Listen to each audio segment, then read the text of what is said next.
በጌታ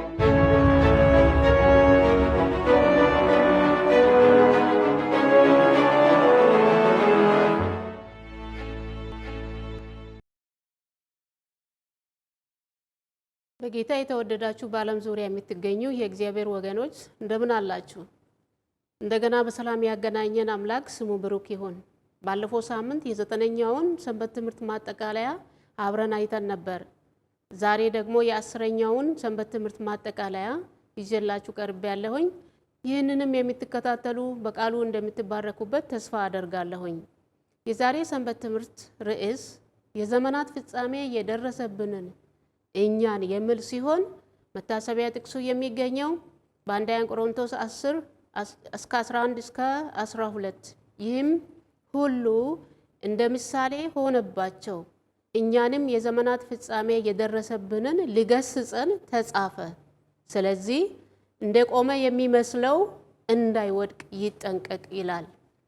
እንጸልይ። አምላካችን በሰማይ የምትኖር በዚህ በመጨረሻ ዘመን ለምንገኘው ለልጆች የሚያስፈልገንን ማስጠንቀቂያ ልትሰጠን ልታስተምረን ፈቃደኛ ሆነ ስለጠራህን ስለመረጥከን ክብር ሁሉ ለአንተ ይሁን። በዚህን ሰዓት ያንተን መገኘት እንፈልጋለን። ይህንን ምስጢር ለእያንዳንዳችን አንተ ግለጽልን። በመንፈስ ቅዱስ ምራን።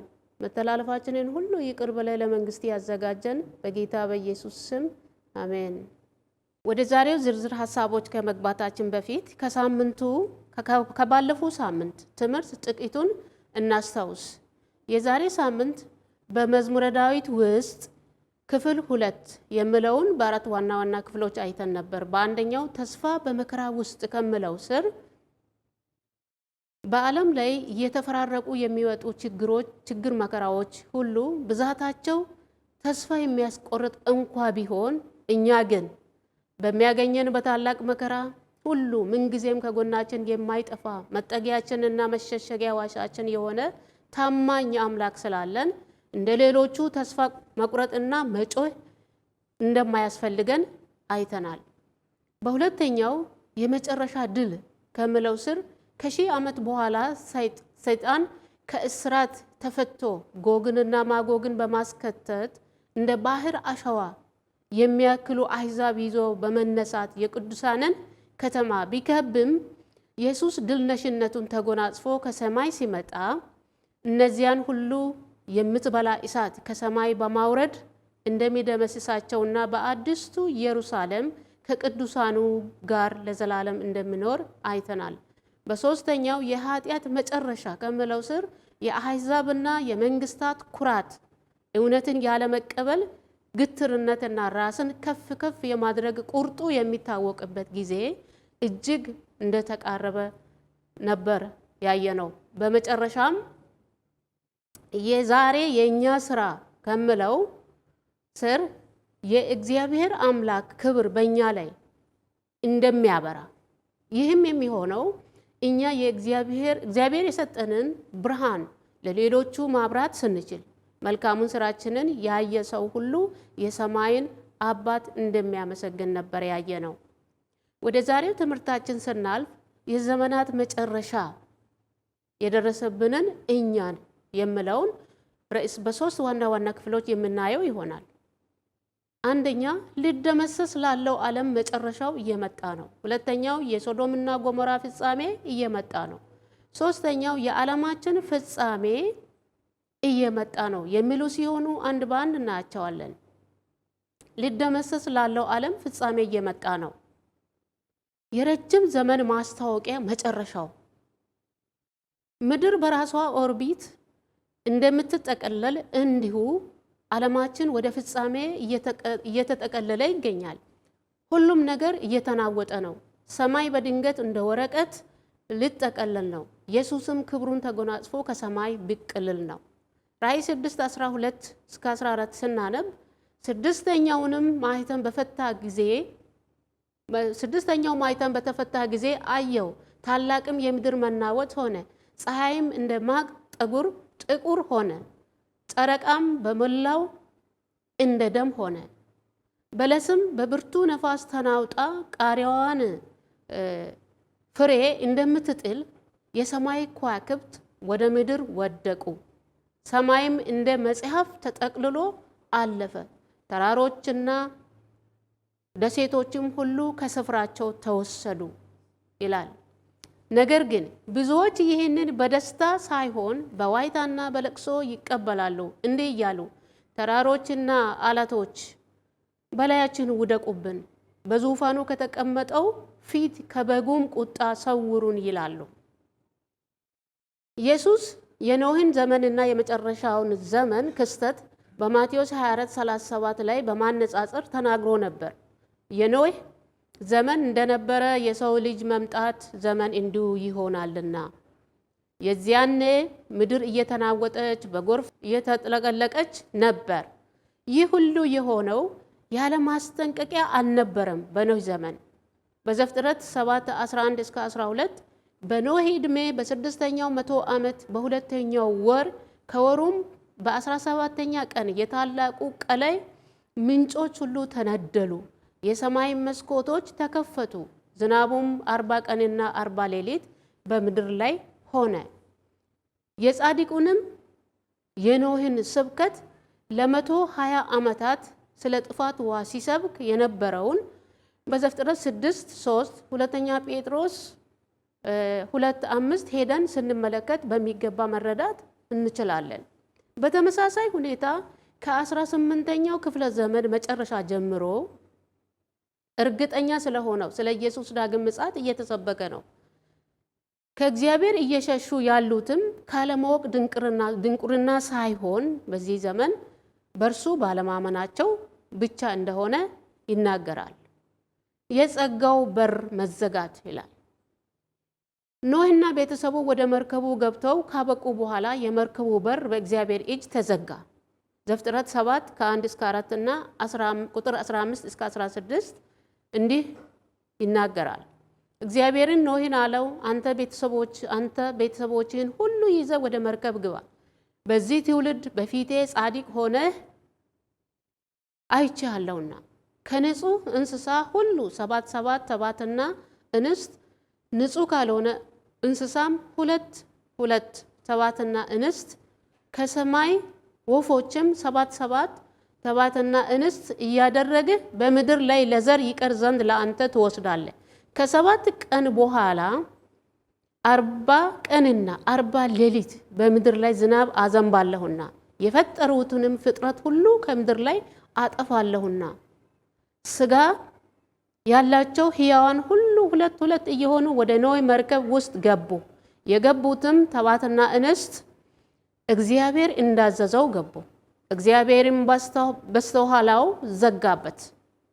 ከመጠን በላይ የሆነ የእንስሳት ወደ መርከብ መግባትን ማየት እምቢ ብለው ሁሉም ወደ ዕለታዊ ስራቸው ተሰማሩ እንጂ ማንኛቸውም የመርከቡ በር እስከሚዘጋ ድረስ ዞር ብለው አልመጡም ነበር። ሉቃስ 17:27 ላይ ማየት እንችላለን። በዓለም ላይ እየሆኑ ያሉ ክስተቶች ሁሉ የክርስቶስ ዳግም ምጽአት በደጅ እንደሆነ እኛን ያስጠነቅቁን ናቸው። የኛ ስራ ደግሞ የአምላካዊው የጸጋ በር ከመዘጋቱ በፊት ማስጠንቀቂያውን ለዓለም ሕዝብ በፍጥነት ማወጅ ይሆናል። ስንቶቻችን ነን በዚህ መስመር ላይ ያለ ነው? ብዙዎች ያፌዙብናል። ነገር ግን ሌሎች ደግሞ ከልባቸው አምነው ወደ እግዚአብሔር ይመለሳሉ። የመጨረሻው ምርቱ የሚታጨደው ከኖህ ዘመን ጊዜ እጅግ በበለጠ እጥፍ ይሆናል። ወደ ሁለተኛው ስናልፍ ለሶዶምና ለጎሞራ ከተማ የጥፋት ጊዜ ደረሰ ይላል።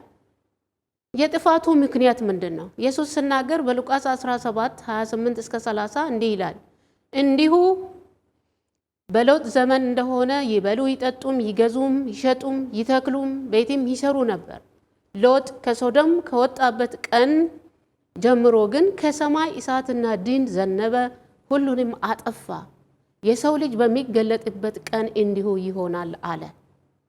በኖህ ዘመንና በሎጥ ዘመን የነበረው የሥነ ምግባር ጉድለትና ማህበራዊ ትርምስን ኢየሱስ ሲያነጻጽር ነበር። ይህንንም ለማረጋገጥ ይሁዳ 1:17፣ ሕዝቅኤል 6:49-50፣ ሁለተኛ ጴጥሮስ 2:6-8 ያለውን ማየት እንችላለን። እንዲህም ይላል፣ አንዳንዱን አለፍ ብዬ አነባለሁ። እንዲሁ እነርሱ ዝሙትን ያደርጉና ሌላን ሥጋ የተከተሉ ሶዶምና ገሞራ በዙሪያቸው የነበሩ ከተሞች በዘላለም እሳት እንደተቃጠሉ ምሳሌ ሆነዋል። እንደ ሶዶምና ገሞራ ምሳሌ ሆነዋል። እነሆ የእህትሽ የሶዶም ኃጢአት ይህ ነበር፣ ትዕቢት፣ እንጀራን መጥገብ፣ መዝለልና ሥራ መፍታት በእርሷና በሴቶቿ ልጆች ነበር። የችግረኛውን እና የድሃውን እጅ አላጸናችም።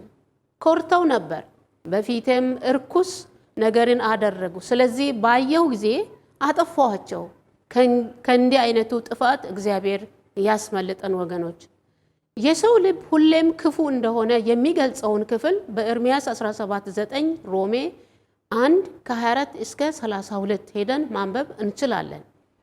ክርስቲያን ናቸው የተባሉ እንኳን አስፈሪ ኃጢአት ይሰራሉ፣ አሳፋሪ የሆነ።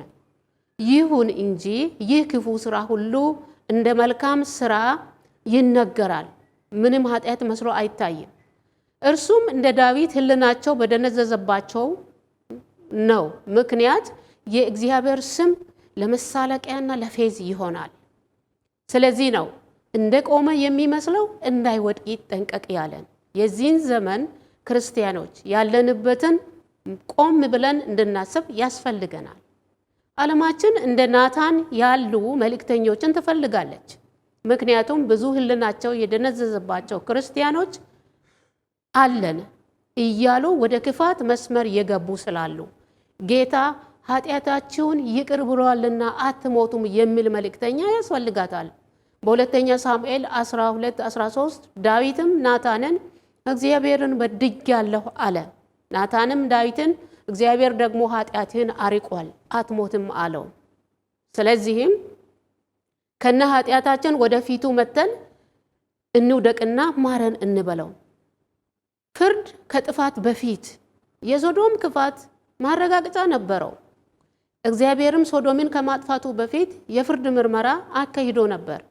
ዘፍጥረት 18:21 እንግዲህስ ወደ እኔ እንደመጣች እንደ ጩኸትዋ አድርገው እንደሆነ ወርጄ አያለሁ፣ እንዲሁም ባይሆን አውቃለሁ። እግዚአብሔርም በሁለት መላእክት አማካይነት በአብርሃም በራፍ አልፎ ወደ ሶዶም ሄዶ ነበር። እግዚአብሔርም የሚያደርገውን ደግሞ ከአብርሃም ላለመደበቅ ፈለገ። ዘፍጥረት 18:17 እስከ 19 የሚለው እኔ የማደርገውን ከአብርሃም እሰውራለሁኒ? አብርሃም በእውነት ታላቅና ብርቱ ሕዝብ ይሆናል፣ የምድር አሕዛብ ሁሉ በእርሱ ይባረካሉና። ጽድቅንና ፍርድን በማድረግ የእግዚአብሔርን መንገድ ይጠብቁ ዘንድ ልጆቹንና ከእርሱ በኋላ ቤቱን እንዲያዝ አውቃለሁና ብሎ ስለ አብርሃም ይመሰክራል። በአሞጽ 3:7 እግዚአብሔር ለባሮቹ ለነቢያት ሳይናገር በምድር ላይ አንዳች አያደርግም ይላል። እናም ያልተጠበቀ ነገር ደግሞ የተከሰተ እግዚአብሔር ራሱ ፈራጅ መሆኑን በዘፍጥረት 18:23 እስከ 25 ላይ ያለውን ሄደን ስናነብ በአብርሃምና በእግዚአብሔር መሃል የነበረውን ስለ ሶዶም ጥፋት ያደረጉትን ቃለ ምልልስ ማወቅ እንችላለን። እኛም ለሺህ ዓመታት የእግዚአብሔርን ፍርድ የምንገመግምበት ስለ ስራችንና ስለ እግዚአብሔር ትክክለኛ የፍርድ አሰጣጥ የምናውቅበት እድሉ ተሰጥቶናል። እግዚአብሔር አምላክ ለማንም አያዳላም። ለሁላችንም የልቡን በቃሉ አማካይነት ይናገረናል። ራእይ 24 ላይ ዙፋኖችንም አየው፣ በእነርሱ ላይ ለተቀመጡት ዳኝነት ተሰጣቸው፣ ስለ ኢየሱስ ምስክርና ስለ እግዚአብሔር ቃል ራሶቻቸው የተቆረጡባቸውን ሰዎች ነፍሳት ለአውሬውና ለምስሉ ያልሰገዱትን ምልክቱንም በግንባራቸው በእጃቸው ላይ ያልተቀበሉትን አየሁ ይላል ዮሐንስ። ከክርስቶስም ጋር 1000 ዓመት ኖሩና ነገሱ። ክብር ለእግዚአብሔር ይሁን። ያ ዕጣ ፋንታ ለእኛም እንዲደርሰን ዛሬውኑ ቁርጣችንን አውቀን ቆም ብለን በማሰብ ቃሉን እንመርምር። ወደ ሶስተኛው ስናልፍ የዓለማችን ፍጻሜ እየመጣ ነው። አዎን፣ ፍርድ የጸጋ በር ከመዘጋቱ በፊት ፍርድ ዳንኤል በሰማይ ላይ ስለሚሆነው የፍርድ ሁኔታ ተናግሮ ነበር። ዳንኤል 7:9 ላይ ዙፋኖችም እስኪዘረጉ ድረስ አየሁ፣ በዘመናት የሸመገለውም ተቀመጠ፣ ልብሱም እንደ በረዶ ነጭ፣ የራሱም ጠጉር እንደ ጥሩ ጥጥ ነበር፣ ዙፋኑም የእሳት ነበልባል ነበረው፣ መንኮራኩሮቹም የሚነድ እሳት ነበሯቸው። ከቁጥር 10 እስከ 12 በግላችን እናንብብ። ክርስቶስ በፍርድ ጊዜ የነገስታት ንጉሥ ሆኖ ግርማና ክብር ተላብሶ ስልጣኑን ተረክቦ ከመምጣቱ በፊት ያለውን ነገር በዳንኤል 7:13 እስከ 14 እንዲህ ይላል። በሌሊትም ራእይ አየሁ፣ እነሆም የሰው ልጅ የሚመስል ከሰማይ ደመናት ጋር መጣ፣ በዘመናትም ወደ ሸመገለው ደረሰ፣ ወደፊቱም አቀረቡት። ወገኖችና አሕዛብ በልዩ ልዩ ቋንቋ የሚናገሩ ሁሉ ይገዙለት ዘንድ ግዛትና ክብር መንግስትም ተሰጠው። ግዛቱም የማያልፍ የዘላለም ግዛት ነው፣ መንግስቱም የማይጠፋ ነው። እናም የዚህን ዓለም ታሪክ መጨረሻውን ሊያሳይ ይመጣል። ዳንኤል 7:26 ደግሞ ነገር ግን ፍርድ ይሆናል፣ እስከ ፍጻሜ ድረስ ያፈርሱትና ያጠፉት ዘንድ ግዛቱን ያስወግዱታል፣ እኛንም የመንግስቱ ተካፋዮች ያደርገናል። በቁጥር 27 ስናነብ መንግስትም ግዛትም ከሰማይ ሁሉ በታች ያሉ የመንግስታት ታላቅነት ለልዑሉ ቅዱሳን ሕዝብ ይሰጣል፣ መንግስቱ የዘላለም መንግስት ነው ይላል። ክብር ለእግዚአብሔር ይሁን። ግዛቶቹ ሁሉ ይገዙታል፣ ግዛቶቹም ሁሉ ይገዙለታል፣ ይታዘዙለትማል ይላል። እግዚአብሔር ራሱ ማን እንደሚድን ፍርድን ሊሰራ ይፈልጋል አይደለም። ነገር ግን መላእክቱን ልኮ ፍርዱን ያስፈጽማል። ምክንያቱም ሶዶምን ከማጥፋቱ በፊት ለምርመራ መላእክቱን አስቀድሞ ልኮ ነበር። 18:21 እስከ 2 ስናነብ እናገኛለን። የፍርድ ምርመራ የሚካሄድበት ጊዜና የኢየሱስ ዳግም መምጣት የጊዜ ሁኔታ በኖህ ዘመን የመርከቡ በር ተዘግቶ የጥፋቱ ውሃ እስኪወርድ ድረስ ለ7 ቀን የቆየበት ጊዜ ጋር ይመሳሰላል። የሁሉም ጉዳይ ውሳኔ ያገኛል። ደግሞም መለኮታዊ ጸጋ ሁላችንንም ይሸፍናል። ያዕቆብ 2:12 እስከ 13፣ አንደኛ ዮሐንስ 4:17 በነፃነት ሕግ ፍርድን ይቀበሉ ዘንድ እንዳላቸው ሰዎች እንዲህ ተናገሩ፣ እንዲህም አድርጉ። ምሕረትን ለማያደርግ ምሕረት የሌለበት ፍርድ ይሆናልና ምሕረትም በፍርድ ላይ ይመካልና። ስለዚህ እኛም እግዚአብሔር መሐሪ መሆኑን የጸጋ በር ከመዘጋቱ በፊት ሊጠፋ ላለው ዓለም የንስሐን ጥሪ በፍጥነት ማወጅ እንዳለብን ያስጠነቅቀናል።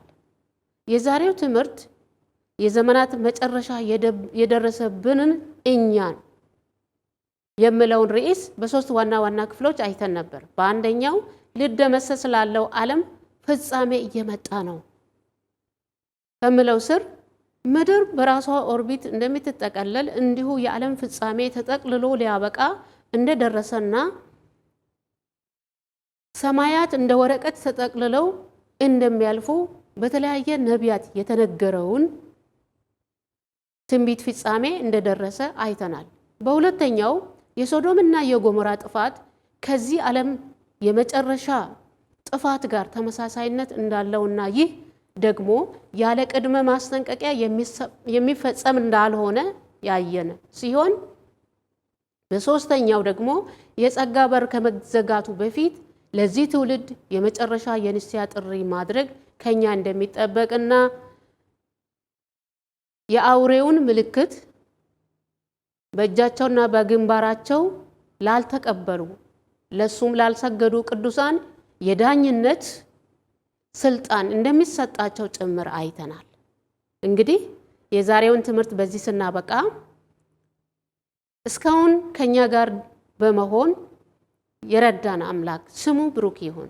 ስትከታተሉ የነበራችሁ በቃሉ እንደምትባረኩበት አምናለሁ። በሚቀጥለው ጊዜ በሌላ ርዕስ እስከምንገናኝ ድረስ የጌታ ጸጋ ከሁላችን ጋር ይሁን። አሜን። በጸሎት እንጨርስ።